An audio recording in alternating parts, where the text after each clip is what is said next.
Hello guys, welcome back to this channel. तो आज मैं एक्सप्लेन करने वाली हूँ गॉन गर्ल मूवी को। इस मूवी की शुरुआत में हमें एक निक नाम के आदमी को दिखाया जाता है जो कि एक बार में जाता है और यहाँ पर काफ़ी परेशान होकर बैठ जाता है।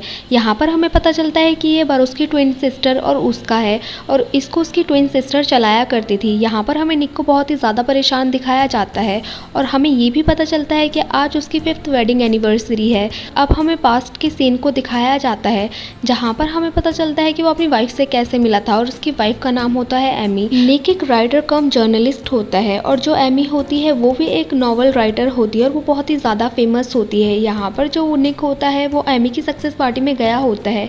अब एमी उसको पसंद कर लेती है और निक भी उसको बहुत ज़्यादा पसंद करने लग जाता है। ये लोग 2 साल डेट करते हैं और उसके बाद शादी कर लेते हैं। अभी हमें प्रेजेंट का सीन दिखाया जाता है जहाँ पर हमें दिखाया जाता है कि निक अपनी बहन को बता रहा होता है कि जो उसकी वाइफ एमी है वो उसको हर वेडिंग एनिवर्सरी पे एक गिफ्ट देती है और वो गिफ्ट उसको इस तरह से देती है कि वो उसको कहीं पर छुपा देती है और उसको बहुत सारे हिंट देती है और उस हिंट का पता लगाने के बाद उसको गिफ्ट मिलता था, मानो ये जैसे कोई ट्रेजर था। अब निक उसको बताता है कि वो इन सब चीज़ों से बहुत ही ज़्यादा परेशान हो गया है और वो जल्द ही अपनी वाइफ से डाइवोर्स ले लेगा। इसके बाद हमें दिखाया जाता है कि तभी निक के पास एक कॉल आता है जो कि उसके पड़ोसी का कॉल होता है। वो उसको बताता है कि उसकी बिल्ली बाहर घूम रही है। अब निक तुरंत ही अपने घर पहुंच जाता है। अब घर आने के बाद निक हर जगह एमी को ढूंढता है लेकिन एमी उसको कहीं भी नहीं मिलती। अब एमी को गायब देख और टेबल को टूटा हुआ देखकर उसको शक होने लगता है और उसको बहुत टेंशन भी होने लगती है, इसीलिए वो पुलिस को कॉल करता है। अब उसके घर डिटेक्टिव रोंडा आती हैं जो कि यहाँ पर आने के बाद ऐसे बहुत सारे सबूत देखती हैं जिससे ये पता चलता है कि जो निक है वो एक बहुत ही अब्यूजिव हस्बैंड है। अब डिटेक्टिव रोंडा का पूरा शक निक पर ही जाने लगता है क्योंकि वो सोचती है कि ये दोनों ही राइटर हैं और ये दोनों न्यूयॉर्क जैसी बड़ी सिटी को छोड़कर इतने छोटे विलेज में शिफ्ट किए हुए हैं।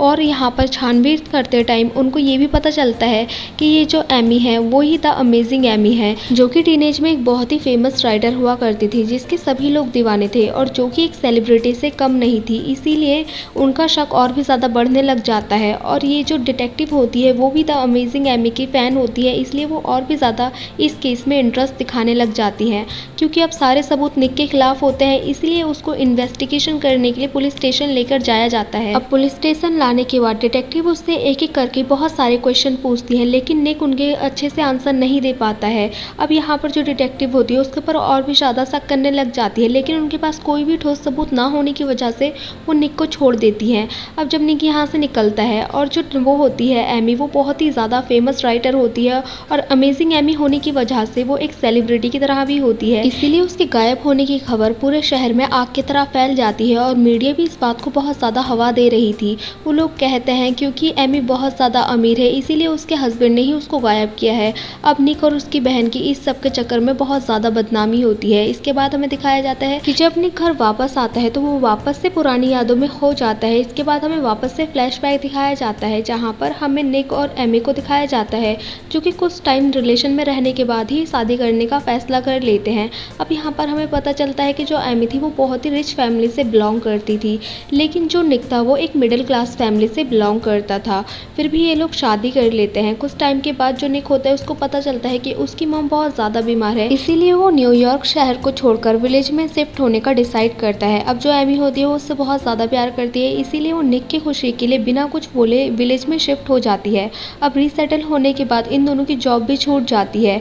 अब निक अपनी मॉम का बहुत ज़्यादा ख्याल रखता है लेकिन कुछ टाइम के बाद उनकी डेथ हो जाती है और निक बहुत ज़्यादा उदास हो जाता है। अब इन लोगों के पास पैसे की भी कमी होने लग जाती है और ये दोनों आगे भी इसी विलेज में रहने का डिसाइड करते हैं। अब निक पूरे दिन घर में पड़ा रहता है इसलिए वो बहुत ज़्यादा आलसी होता जा रहा था। अब जो एमी होती है वो उसको एक बार खोल कर देती है जिससे कि वो उसमें वर्क कर सके, लेकिन निक उस बार को अपनी बहन को चलाने के लिए दे देता है और खुद पूरे दिन बस घर में बैठकर वीडियो गेम खेलते रहता था, जिस बात को देखकर एमी को बहुत ज़्यादा गुस्सा आता है और इन दोनों के रिलेशन में दरार आने लग जाती है क्योंकि ये दोनों इसी बात को लेकर हमेशा लड़ते रहते थे। और निक को ऐसा भी लगता था कि वो एमी के पैसों के नीचे दबता जा रहा था और उसको खुद की आवाज़ सुनाई नहीं देती थी, इसलिए वो उसको हमेशा हेल्प करने के लिए मना करता था। अब कुछ टाइम बाद निक की कॉलेज में प्रोफेसर की जॉब लग जाती है लेकिन एमी से उसका गुस्सा अभी तक कम नहीं हुआ था, इसीलिए वो उसके ऊपर चीट करने लग जाता है और अपने ही एक कॉलेज की स्टूडेंट एंडी को डेट करने लग जाता है। छानबीन करते टाइम डिटेक्टिव रोंडा को पता चलता है कि जो निक था वो फाइनेंशियल क्राइसिस से जूझ रहा था और उसके पास पैसों की कमी थी और उसके पास कोई जॉब भी नहीं थी, इसीलिए वो स्ट्रेस में रहा करता था।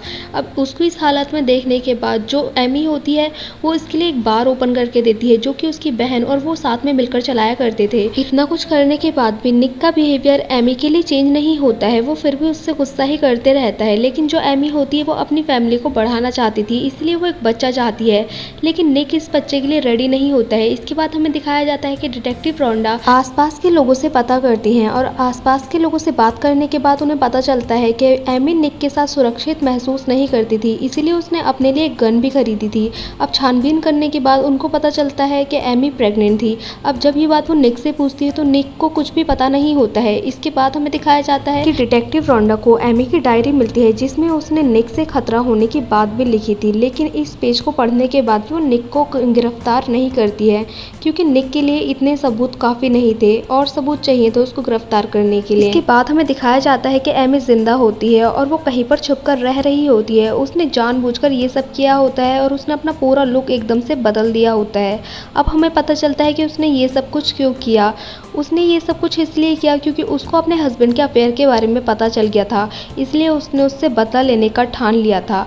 अब वो ऐसा प्लान बनाती है जिससे कि सब लोगों को लगे कि उसके हस्बैंड ने ही उसको मारा है। एमी पूरी प्लानिंग एक प्रॉपर वे में करती है। वो जानबूझकर अपने हस्बैंड के क्रेडिट कार्ड से लाखों की शॉपिंग करती है और वो उससे जबरदस्ती एक पॉलिसी भी भरवाती है और वो जानबूझकर अपनी एक पड़ोसन से दोस्ती कर लेती है जो कि प्रेग्नेंट होती है ताकि वो उसको सारी बातें बता सके और वो बहुत ही चालाकी से उसकी यूरिन का सैंपल भी ले लेती है जिससे कि सभी लोगों को लगे कि वो प्रेग्नेंट है, लेकिन असल में वो प्रेग्नेंट नहीं थी। इसके बाद हमें दिखाया जाता है एमी अपना बहुत सारा खून निकालती है और उसमें से कुछ छींटे वो अपने घर के ऊपर डाल देती है और कुछ खून को वो फ्लोर पर डालकर उसको साफ कर देती है जिससे कि लगे यहाँ पर किसी का खून किया गया है।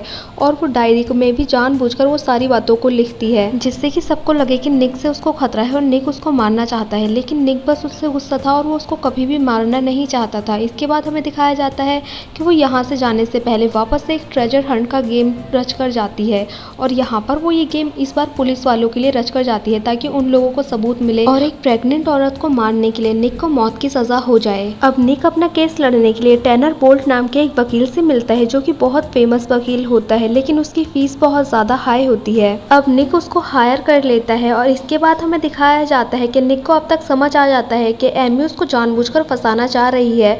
अब टैनर उससे बोलता है कि तुम एमी की पुरानी हिस्ट्री निकालो और उसके कहने पर वो उसकी पुरानी हिस्ट्री निकालता है और उसके एक बॉयफ्रेंड टॉमी से मिलने के लिए जाता है। टॉमी उसको बताता है कि एमी ने कुछ साल पहले उसे भी एक झूठे रेप केस में फंसाया था जिसके बाद उसकी पूरी जिंदगी बर्बाद हो गई। अब निक को धीरे धीरे सब कुछ समझ आने लग जाता है और उसको लगता है कि दाल में जरूर कुछ तो काला है। इसके बाद हमें एमी को दिखाया जाता है जो कि न्यूज़ देख रही होती है और न्यूज़ में सभी लोग निक की मौत की सज़ा मांग रहे होते हैं। अब ये देखकर एमी बहुत ज़्यादा खुश होती है। इसके बाद हमें दिखाया जाता है जो निक होता है वो उसके दूसरे बॉयफ्रेंड डेजी से मिलने के लिए जाता है, लेकिन जो डेजी होता है वो उसके किसी भी सवाल का जवाब नहीं देता और उसको यहाँ से जाने के लिए बोल देता है। अब हमें एमी को दिखाया जाता है जो कि अपने नेबर्स के साथ गोल्फ खेल रही होती है तो उसका पैसों का बैग उन लोगों के सामने नीचे गिर जाता है और पैसों को देखने के बाद उन लोगों के मन में लालच आ जाता है और वो उसके घर में चोरी करने के इरादे से घुसते हैं और वो उसके सारे पैसे चुरा लेते हैं और उसके साथ मारपीट भी करते हैं। अब एमी के पास कोई भी रास्ता नहीं था क्योंकि वो पुलिस को भी इन्फॉर्म नहीं कर सकती थी, इसीलिए वो अपने बॉयफ्रेंड डेजी को कॉल करती है और उसके पास चले जाती है और वो वहाँ पर जाकर डेजी को एक झूठी कहानी बताती है और उससे कहती है कि जो उसका हस्बैंड निक था वो उसको बहुत मारा करता था और अब्यूज़ किया करता था जिसकी वजह से वो वहाँ से भाग गई। अब जो डेजी होता है वो उसकी उस हालत को देखकर उसकी बातों को सुनकर उस पर तरस खा लेता है और उससे कहता है कि वो उसके लेक हाउस में छुप सकती है। यहाँ पर जो एमी होती है उसको अपना प्लान सक्सेसफुल होता हुआ नजर आ रहा होता है। दूसरी साइड जो निक की स्टूडेंट होती है एंडी, वो अपने अफेयर और निक के अफेयर के बारे में प्रेस कॉन्फ्रेंस बुलाकर सबको बता देती है। अब निक भी एक टॉक शो में जाके अपने अफेयर के बारे में एक्सेप्ट कर लेता है और वो अपनी गलतियों को भी एक्सेप्ट करता है और वो अपनी वाइफ के लिए बहुत बुरा फील कर रहा होता है।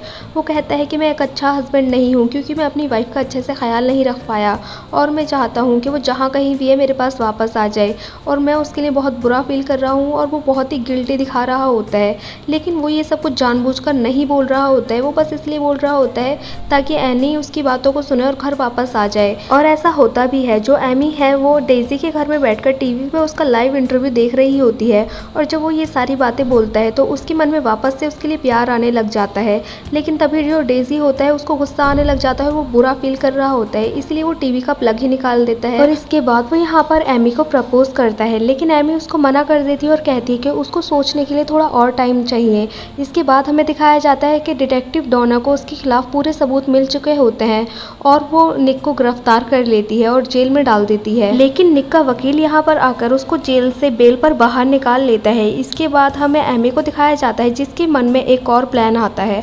अब वो एक और खतरनाक प्लान कर रही होती है। इसके बाद हमें दिखाया जाता है जब यहाँ से डेजी ऑफिस के लिए चले जाता है तो एमी जानबूझकर कैमरे के सामने जाकर ऐसा प्रिटेंड करती है कि डेजी ने उसको किडनैप करके यहाँ पर रख रखा है और उसने उसके साथ रेप भी किया है। अब डेजी के घर वापस आने के बाद एमी उसको सेड्यूस करती है और रूम में ले जाती है और यहाँ पर उसके साथ इंटीमेट होती है और मौका पाने के बाद वो उसका गला काट देती है। और यहाँ पर दिखाया जाता है कि वो पूरी तरह से खून में लथपथ होकर अपने इसी हालत में घर वापस आती है। यहाँ पर उसको इस हालत में देखने के बाद सभी लोग शॉक्ड रह जाते हैं, मीडिया और उसका हस्बैंड निक भी। और उसकी हालत को देखकर उसको हॉस्पिटल में एडमिट किया जाता है। जब एमी को होश आता है तो सभी लोग उससे क्वेश्चन पूछते हैं। यहाँ पर FBI भी होती है तो वो FBI को अपने तरीके से बयान देती है और वो उनको बताती है कि डेजी ने उसको किडनैप कर लिया था और मौका पाते ही वो वहाँ से उसको मारकर भाग गई। अब FBI को उसकी स्टोरी पर यकीन हो जाता है लेकिन रोंडा को उसकी बातों पर यकीन नहीं हो रहा होता है और वो एलिगेंस लगाने की कोशिश करती है लेकिन FBI के सामने उसकी एक भी नहीं चलती और उसको उसकी स्टोरी पर यकीन करना पड़ता है। अब ये केस यहीं पर क्लोज हो जाता है और एमी और निक घर वापस आ जाते हैं। अब एमी उसको बताती है कि तुम्हारे लिए मैंने एक आदमी को मार डाला और मैं तुम्हारे लिए इसलिए वापस आई हूँ क्योंकि उस दिन तुम टीवी पर गिड़गिड़ा रहे थे और मैं चाहती हूँ कि तुम हमेशा ऐसे ही रहो, इसीलिए मैं वापस आई हूँ। अब ये सारी बातें जो निक होता है वो सुनकर हैरान रह जाता है और नेक्स्ट डे वो ये सारी बातें अपनी बहन रोंडा और अपने वकील को बताता है। लेकिन इन लोगों के पास एमी के खिलाफ कोई भी ठोस सबूत नहीं था, इसीलिए ये लोग चाह कर भी कुछ नहीं कर सकते थे। अब ये निक का फैसला उसी के ऊपर छोड़ देते हैं कि वो क्या चाहता है, वो खुद डिसाइड करे। इसके बाद हमें दिखाया जाता है कि निक घर जाकर एमी को बताता है कि वो उससे डाइवोर्स लेना चाहता है क्योंकि वो अब उसके साथ नहीं रहना चाहता।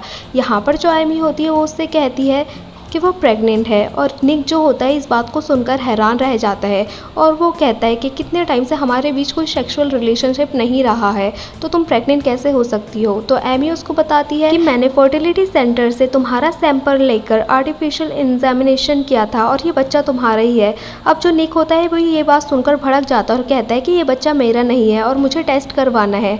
अब यहाँ पर जो एमी होती है वो उससे कहती है कि सोच लो, अगर तुम मुझे डाइवोर्स दे दोगे तो तुम्हारा क्या होगा, क्योंकि मेरे गायब होने पर ही तुम इतना परेशान हो गए थे।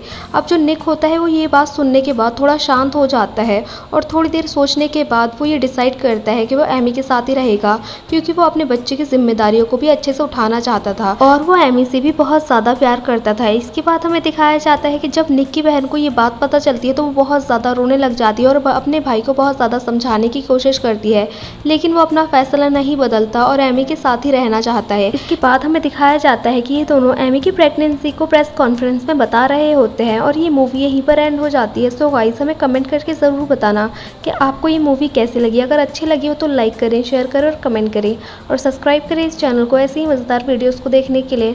और हाँ, बेल आइकन को दबाना ना भूलें। Thank you for watching guys.